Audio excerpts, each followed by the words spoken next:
Hey guys, what's up? Welcome back to the channel. Thanks for checking this video out. It's been a while again.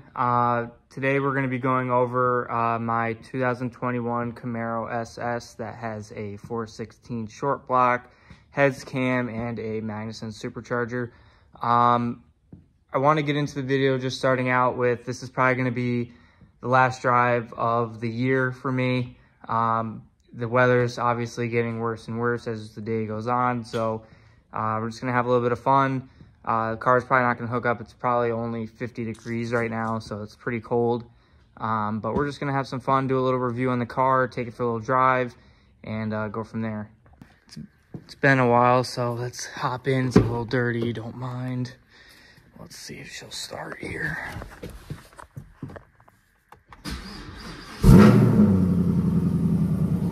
Let that warm up for a bit.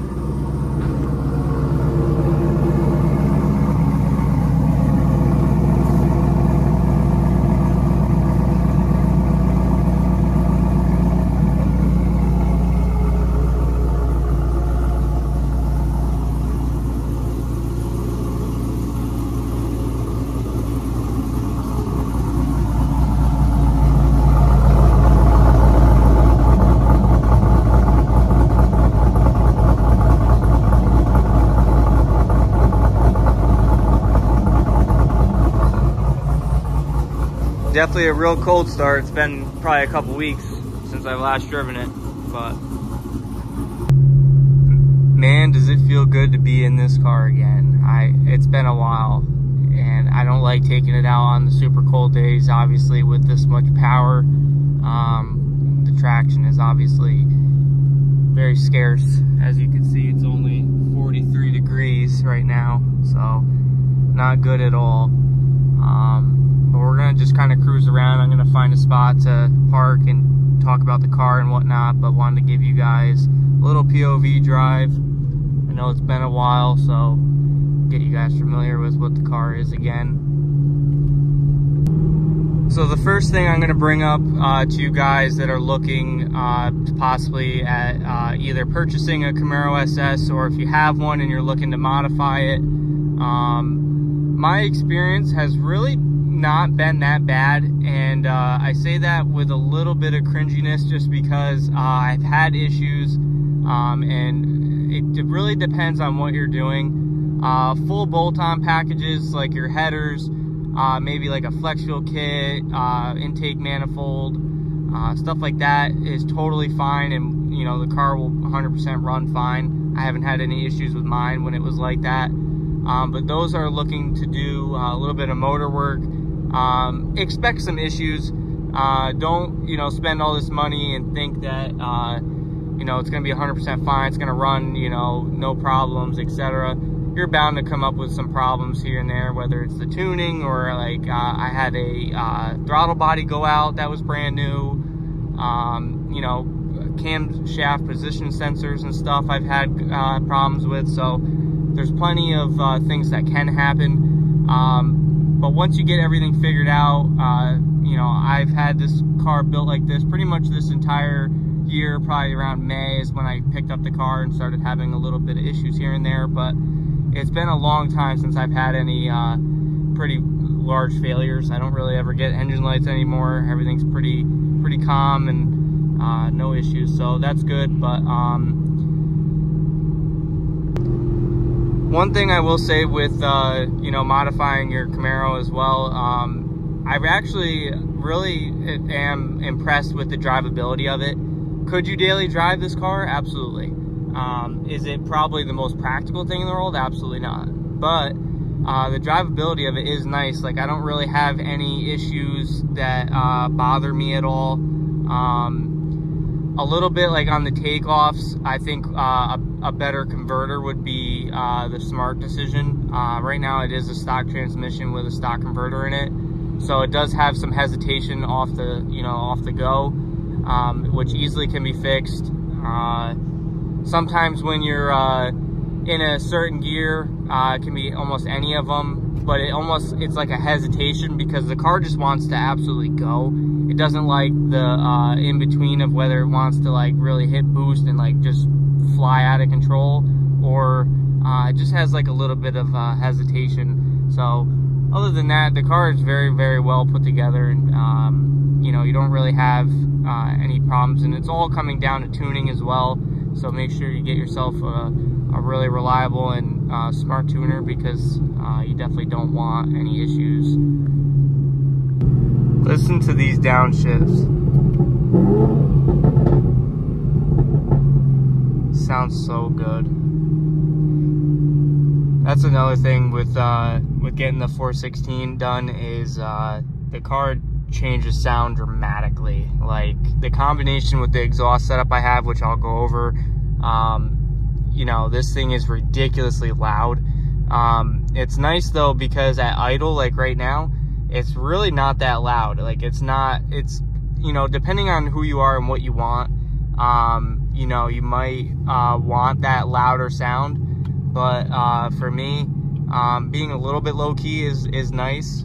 But I mean, it's really still pretty obnoxiously loud.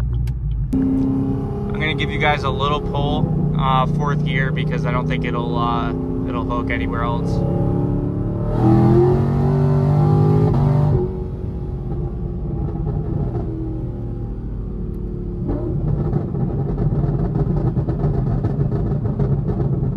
Oh my god, dude. Listen to that thing. It sounds so sick.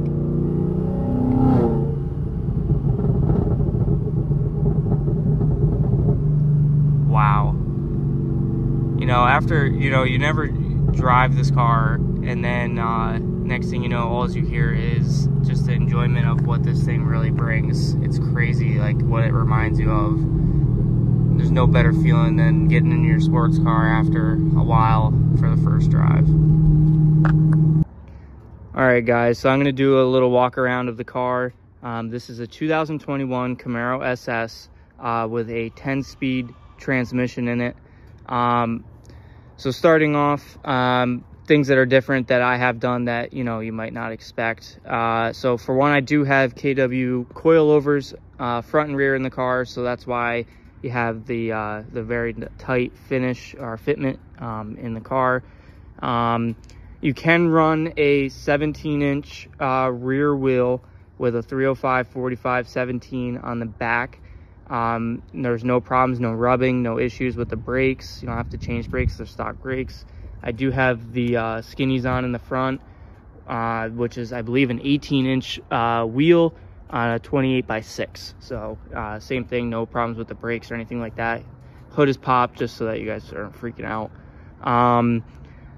Front splitter and the side skirts, and I get a lot of questions actually about the rear diffuser.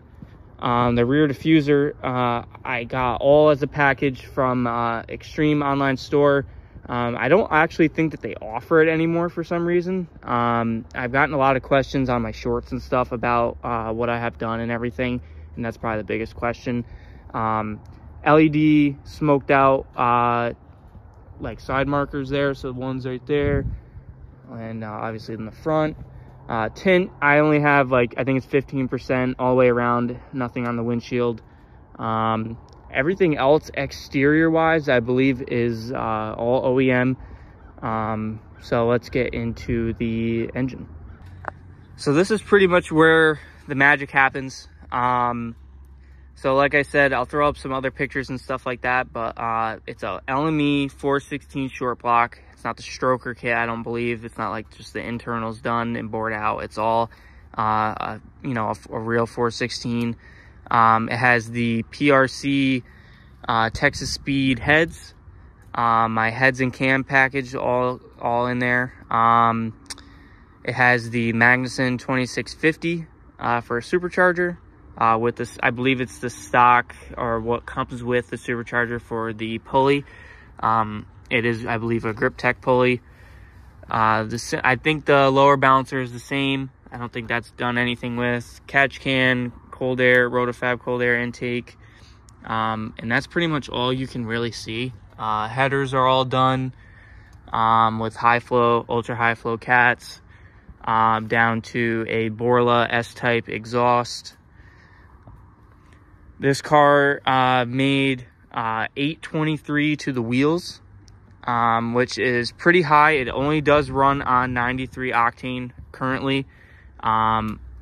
It doesn't have, I mean, it has the flex fuel sensor, it's right there. However, the fueling system that I have doesn't allow for the E85 to be run. I need port injection.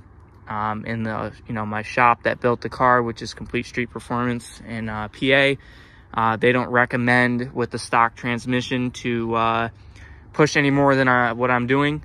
The ZL1, which I wish I did have, honestly, has a much better transmission and can handle 1,000 wheel, and that's why you see those big LT4 full, full bolt-on and all that stuff, max effort cars making 1,000 wheel.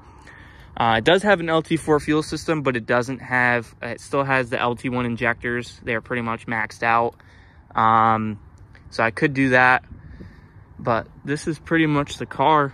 I mean, what I can do else is port injection and build the trans, which we did get a quote for, but it's a lot of money and I don't know that I really want to spend that. I mean, 800 wheel for the street is a lot, and I would say this car does beat 80% of the cars in my area. I don't really travel too much. I did go to Pocono and we raced in their 1/3 mile, and this car got to 162. It was my best time that I was able to come out with. The 60 to 130 we dragged, it is right around 5 seconds flat, hit or miss with, I haven't gotten into the fours yet. I also haven't really dragged the car with the really cold weather.